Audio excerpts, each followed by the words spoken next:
In the name of Allah, the most beneficent and merciful, we are here today to discuss the details of knowledge management, systems thinking, and systems approach. But before we start the technicalities of our discussion, although I have not met most of you, but still I'm able to capture your snapshot. And this is what I have got. This is not only just your snapshot, but also the voice from your heart and soul.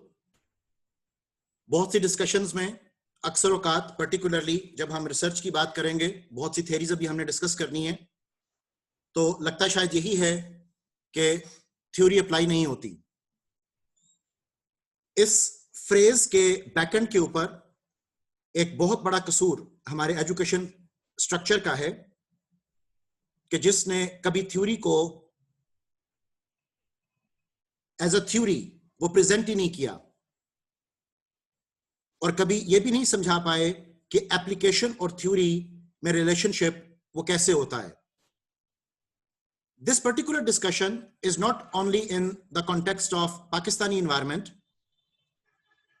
but the gap has been felt all around the world कि theory और practice ये दो शायद मुख्तलिफ चीजों का नाम है.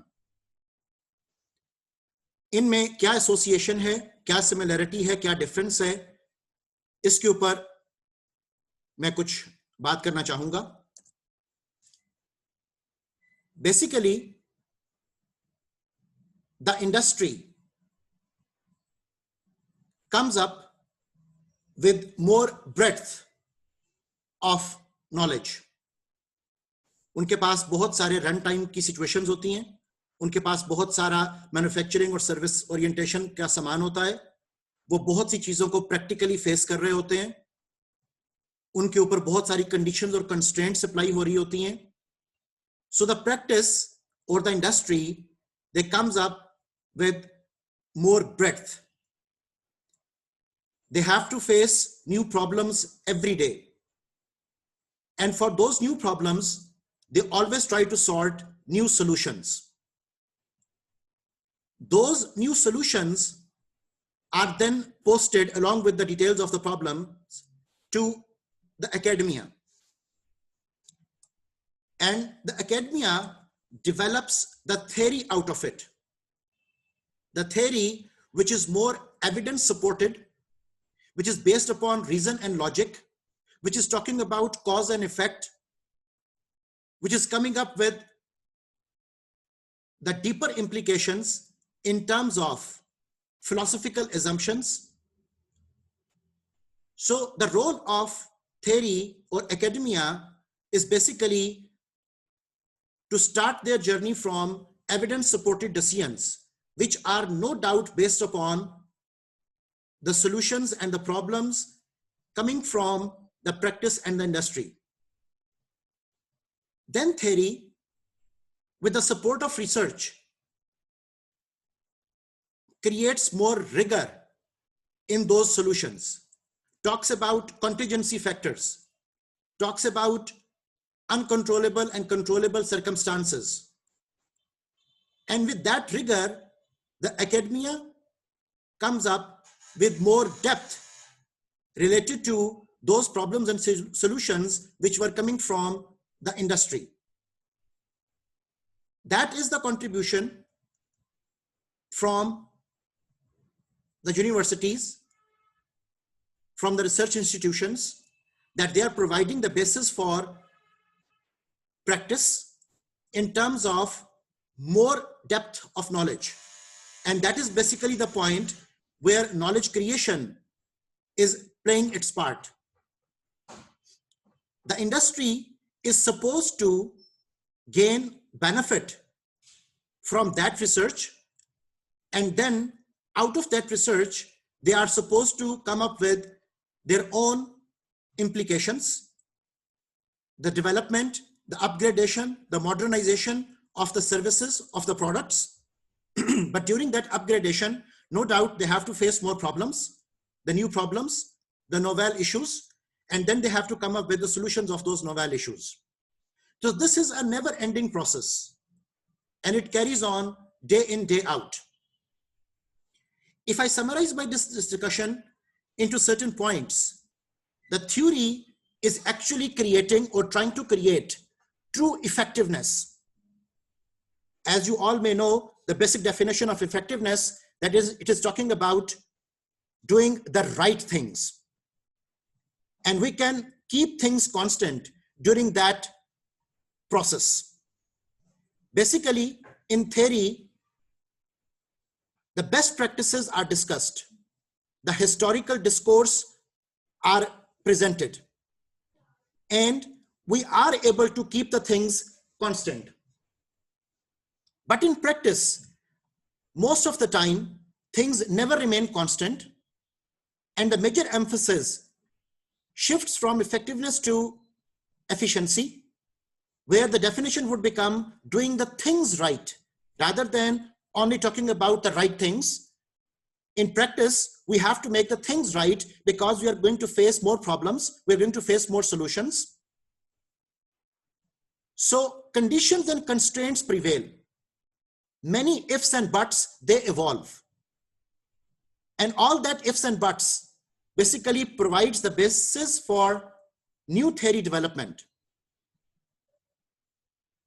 So technically speaking, the theory and practice, they go side by side, and the theory is always based upon the practice, and the practice is supposed to be evolving from the theory.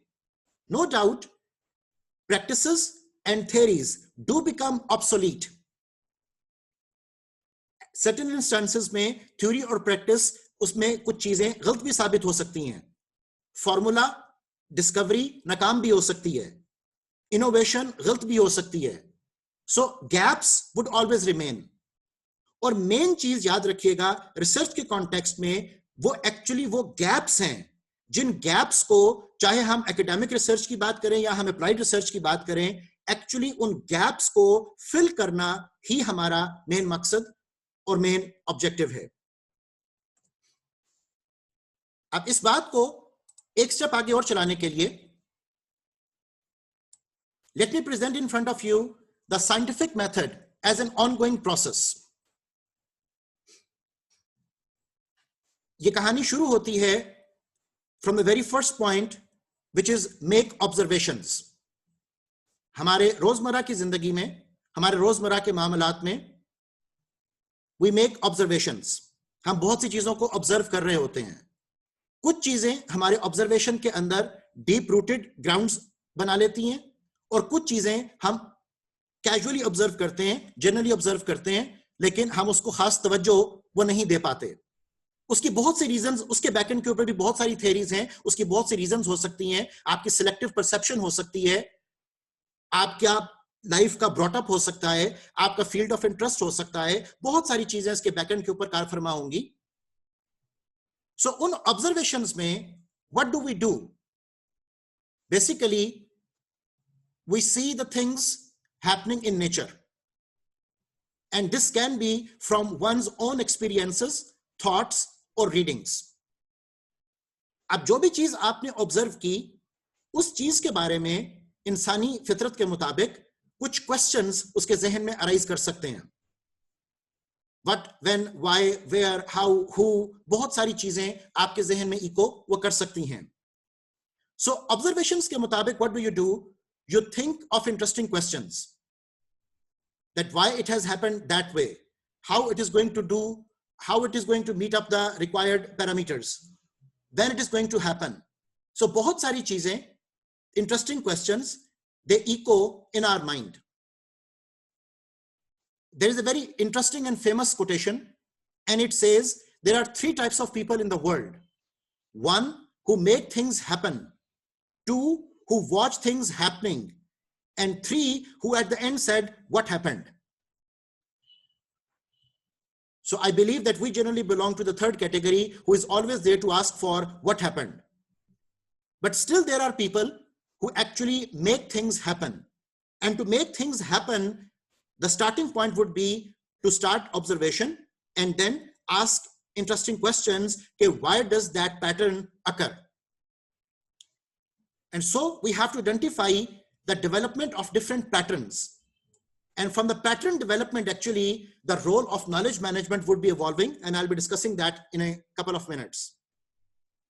Once certain interesting questions are evolved, the next step would be that you formulate hypotheses.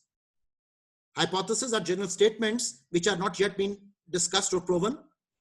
So you formulate certain hypotheses, you come up with your assumptions, your mental models, that what are the general causes of phenomenon I have wondered about. And once those hypotheses are developed, the next step would be develop testable predictions, the typical framework about the scientific method of research. Yeah, that now you have to come up with developing the testable predictions. And you have to keep in mind another thing, that at every point, actually, you are contributing into the body of knowledge. Don't assume that only body of knowledge would be created once your publication is done. Actually, at every point, in formal way or informal way, you are coming up with the creation, the new contribution in the body of knowledge. So once you have developed testable predictions about that, if my hypothesis is correct, then I expect A, B, C, and whatsoever. The next step would be, formally speaking, that you have to gather data to test predictions, in which relevant data can come from the literature. यहाँ से अब आपका जो research paper की सारी वो development है, literature review और वो सारा कुछ शुरू हो जाएगा. New observations or formal experiments through testing requires replications to verify the results and etc. और वहां से refinement, alteration, expansion, rejection of hypothesis, ये सब डिटेल आपकी उछल पड़ेगी. Once the things are getting more clear to you, once you are reaching to some evidence, so the next step would be that you have to develop the general theories based upon your findings. So general theories must be consistent with most or all available data or with other current theories. And from there, again, it would never stop. Certain gaps would always remain and new observations would be taking place. So this is basically the formal methodology through which one collects and gets the information. One collects and gets the knowledge.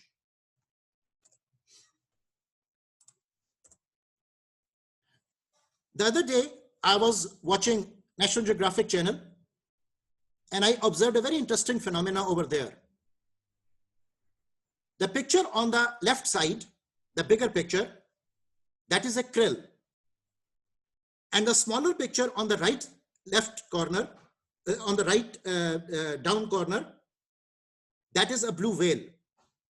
And a very interesting information I got.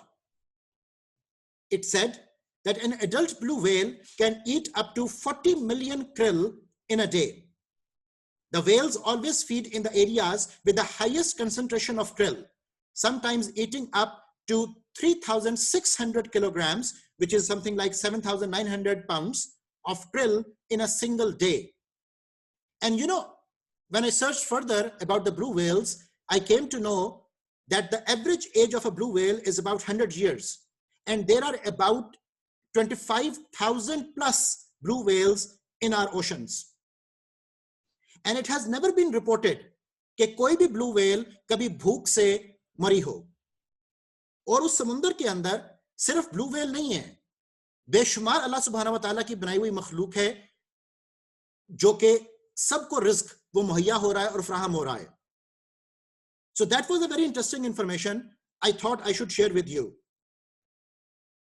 And the other day, I was looking at the 10 corporations of the world, 10 MNCs, multinational corporations, जो के 90% trade of the consumer items को deal करते हैं.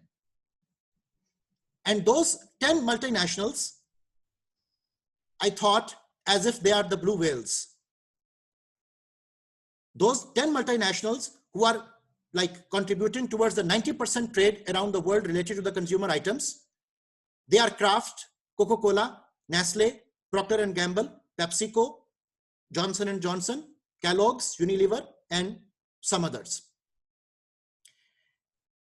Once I came to know about those MNCs, that they are operating in the world in such huge volumes, I happened to investigate further about these companies, and astonishing informations were coming to me. For example, Nestle sells over 1 billion products every day. And as you all know, that there are 1,000 million in 1 billion. More than 100 billion in sales in 191 countries across the world in 2016. The Switzerland food giant alone employed roughly 333,000 people. Okay, I'm just talking about one organization. And mind you another thing, that how did Nestle start? Henry Nestle was a pharmacist. He was a poor guy. एक मर्तबा उसका एक और गरीब हमसाया उसके पास आया, and उसने आके कहा कि बच्चे के लिए उसके पास पैसे नहीं हैं कि वो ताजा दूध खरीद सके. Henry Nestle thought about a compound in his laboratory. He mixed few things and came up with a mixture कि जो दूध का substitute हो सकता है. And he presented that mixture to that old man कि तुम इस mixture को अपने बच्चे को पिलाओ, उसकी सेहत बेहतर हो जाएगी. And that mixture was known as Lactogen.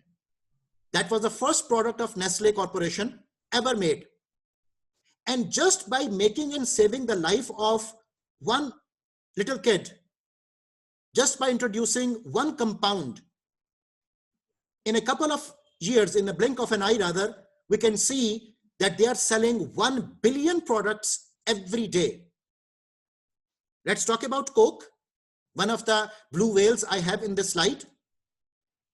Related to the Coke, which is the biggest brand in the world as well, although Coke is selling 1.9 billion servings of Coke products are consumed every day, sold in more than 200 countries.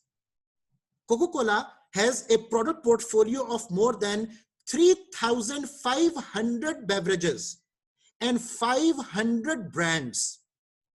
Coke uses 300,000 tons of aluminium. Just imagine the numbers, that one company, Coke, is consuming 300,000 tons of aluminium for its cans every year, just for its US operations. And that is something like equal to 17.4% of what the entire US aluminium industry produces. So I just thought that I should be sharing with you certain blue whales who are out there and who are there to provide the products and obviously the services to the whole world. And yet there are so many other companies as well who are also contributing and coming up with their portfolios. For example, there are so many high-tech companies in everyday life. अगर आप अपने इर्द गिर्द भी देखो तो इस वक्त इन हाईटेक कंपनीज में से, और जो 10 कंपनीज आपको मैंने पिछली स्लाइड पर दिखाई हैं, कोई ना कोई प्रोडक्ट यकीनन आपके यूज में वो होगी. You just cannot escape from these blue whales. So ये जो हाईटेक कंपनीज हैं, once they are operating in the world, so what volume of operation they are indulged in? Let me just quote you a few figures. There was another survey that in the top 100 economies of the world, 31 countries and 69 corporations were found. Which means what? That the companies were having even bigger revenues as compared to the country's revenue. And the figures are just in front of you. These are figures, the figures I'm quoting on this particular slide are a bit older. These are figures from the 1990s actually. And I'll be showing you the latest figures as well of 2020. For example, look at the 10th number in this particular slide. We are talking about Walmart, and the revenues of Walmart at that time were even more than the revenues of the Spain, the Australia, and the Netherlands independently, respectively, I mean to say. Likewise, Samsung Electronics and so many other companies are just reported in front of you. Let's move to the 2020 figures. When we come to the 2020 figures, the companies I'm having with me are, like, again, the Walmart with $408 billion of per annum revenue. And likewise, so many other companies are listed over here. And look at the top 10 largest companies by market capitalization. And one of the high-tech company, Apple, is having $1.9 trillion value. Okay, now these are not small figures and small numbers I'm talking about. $1.971 trillion is a big number which this one company is claiming to have. Saudi Aramco in Saudi Arabia is talking about $1.956 trillion value. So my dear students, basically हमें थोड़ा सा out of the box निकलकर चीजों को देखना है, थोड़ा सा holistically चीजों को देखना है, and you'll come to know that the world in which we are surviving, there are so many astonishing things always happening, and it all depends कि आप अपने viewpoint को local, regional, national, international, multinational, global किस level पे जाकर आप अपनी orientation को develop वो करना चाहते हो. ठीक है? The canvas is free, the ways are open. It all depends कि आप अपने सफर को कहां तक जारी वो रखना चाहते हैं. Another interesting phenomena, before I start the technicalities of the knowledge management, I'm just showing you the picture of two vehicles. The right bottom picture is a rickshaw and the upper left picture is Uber. And I wonder that both of them are having three wheels. अब एक रिक्शे को उबर किसने बनाया? It is just one mobile app. And you can well imagine कि एक mobile app जो है वो क्या वंडर्स वो कर सकती है. So अगर हम इस कॉन्टेक्स्ट को भी देखें कि जो फोर्थ इंडस्ट्रियल रेवोल्यूशन के फैक्टर्स हैं जिसमें कभी हम डिस्कस करेंगे कि साइबर फिजिकल सिस्टम्स किस तरह से ऑपरेट कर रहे हैं, if we just look at these things, there are very interesting informations I have for you, like Bitcoin, the world's biggest bank with no actual cash. Uber, the world's largest taxi company, owns no vehicle. Facebook, the world's most popular media owner, creates no content. Alibaba, the world's most valuable retailer, has no inventory. Airbnb, the world's largest accommodation provider, owns no real estate. So these are all the things which are quite interesting and quite astonishing. And you'll come to know that how surprisingly things can happen. Particularly in the new era, particularly in the 21st century in which we are surviving, many new things are happening.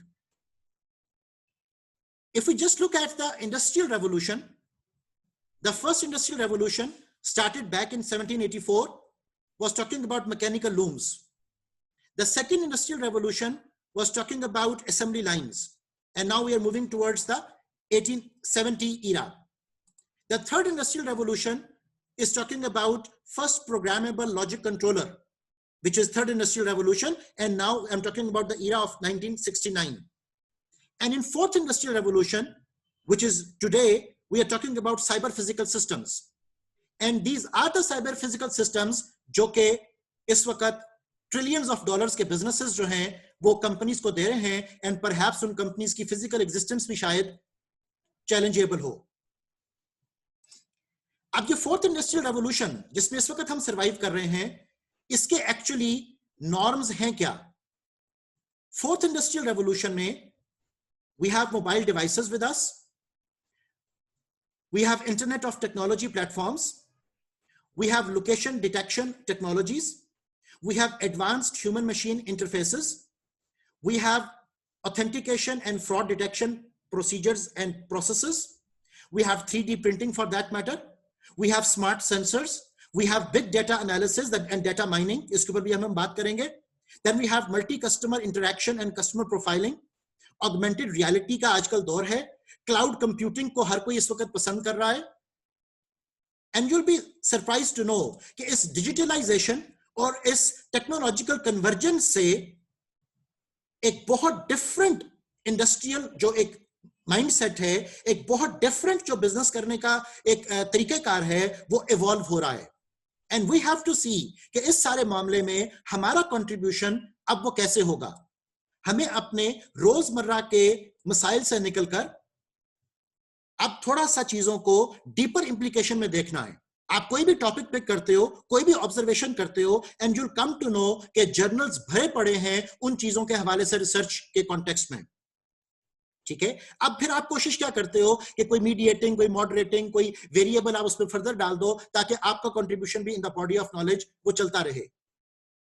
सो अगर हम इस बात का तहिया करते हैं कि हमने अपने आप को एक्चुअली डेवलपमेंट की तरफ लेकर जाना है और हमने भी part of this whole big game वो बनना है, तो नो डाउट हमें थोड़ा सा out of the box thinking की तरफ जाना पड़ेगा। हमें चीजों को डीपर इंप्लीकेशंस के साथ सोचना और देखना पड़ेगा, और थोड़ा सा हमें इस बात का भी अंदाजा लगाना पड़ेगा कि शायद वो चीज जो हमारे गली मोहल्ले में नहीं हो रही, दुनिया में शायद हो रही होगी।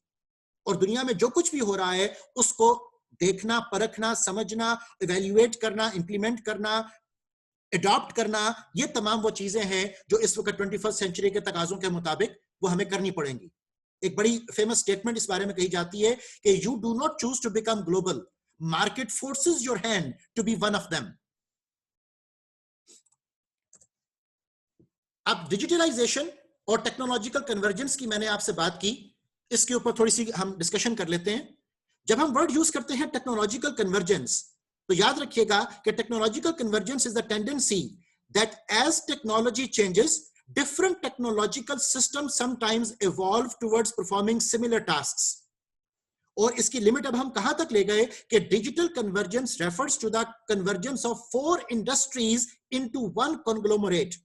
और वो वन कॉन्ग्लोमरेट क्या है? That is ITTCE, stands for Information Technologies, Telecommunication, Consumer Electronics and Entertainment, all united in one single device which might be held in your hand. Digitalization के अगर हम कॉन्टेक्स्ट में बात को देखें तो digitalization is the integration of digital technologies into everyday life. By the digitalization of everything that can be digitalized, the literal meaning of digitalization gives an apparent idea of development and technology dependent world. अब इस technology dependent world की limits कहां तक जा चुकी हैं? For example, let me quote in front of you some of the gadgets like blood pressure apparatus, torch, camera, geometry gadgets, radio, TV, phone, sound system, storage devices, maps, speedometer, video games, virtual realities, clocks, remote controls, typewriters, computers, metal detectors, altitude meter, paper, books, art, you name it. And it's there, and more are coming. Where? In your device, in your mobile, which you might be holding right now. अब ये जो एक development हम देख रहे हैं यहां पर कि ये तमाम गैजेट्स जो हमारे ग्रैनी एंड ग्रैंडपा यूज करते थे, अब इनका तस्वुर न्यू जनरेशन के लिए बिल्कुल खत्म हो चुका है। अब उनके लिए एक ही डिवाइस है जिसमें ये सब कुछ पहले से बहुत बेहतर अंदाज में वो मौजूद है। I am presenting in front of you certain mobile app statistics. Mobile apps जो हैं, they are claiming to gain $935 billion revenue by 2023। और आपको पता कि इस वक्त जो मोबाइल एप्स हैं, ऐप स्टोर अगर हम एप्पल का जिक्र करें तो वहां पर 1.96 मिलियन मोबाइल एप्स हैं, और गूगल के प्ले स्टोर के ऊपर 2.87 मिलियन मोबाइल एप्स वो अवेलेबल हैं। अनदर इंटरेस्टिंग कंपैरिजन आप इस ग्राफ में देखिए, अगर हम एंड्रॉइड प्ले स्टोर की बात करते हैं तो उसके ऊपर 96.5% जो एप्स हैं they are free, only 3.5 are paid. जिसके बरक्स अगर हम iOS की बात करें तो iOS के केस में there are 92.3% mobile apps which are free and 7.7 are only paid mobile apps. अब आप इमेजिन कीजिए कि इन millions and millions of apps में 3.5 in Android case and 7.7 in Apple's case, From there, they are generating $935 billion revenue. और ये अब इस पर्टिकुलर दौर में लग्जरी नहीं है, दिस हैज बिकम नेसेसिटी. एक और स्टैटिस्टिक्स जो आपके सामने मैं प्रेजेंट कर रहा हूं कि 21% of millennials open an app 50 plus times per day. 49% of people open an app 11 times each day. And this has become, again, I'm telling you, it's no more a luxury, it has become a necessity now. And particularly this pandemic situation has ensured it.